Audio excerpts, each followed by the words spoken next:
برگشتیم قربان. نبود؟ نه نبود. ببین خانم اینجا تحت نظره، بهتره که پسرشو تحویل بده. حالیش کن که ما همینجا هستیم، میفهمی؟ بریم.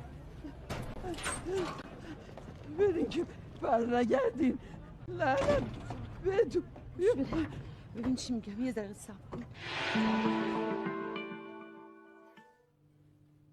برخلاف این بازی درخشان و خشن، آقا مسعود انقدر مهربان و خوشقلب هستن که حد و حساب نداره. الان هم تشریف آوردن اینجا، قراره در خدمتشون باشیم. آقا خیلی خوش آمدید، شب شما بخیر باشه. سلام، شبتون بخیر. مرسی، ممنونم. عینکت بسیار قشنگه مسعود. مرسی، ممنونم.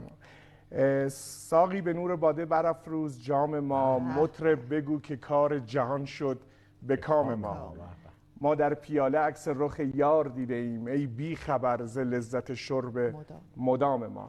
هرگز نمیرد آن که دلش زنده شد به عشق، ثبت است بر جریده عالم دوام ما.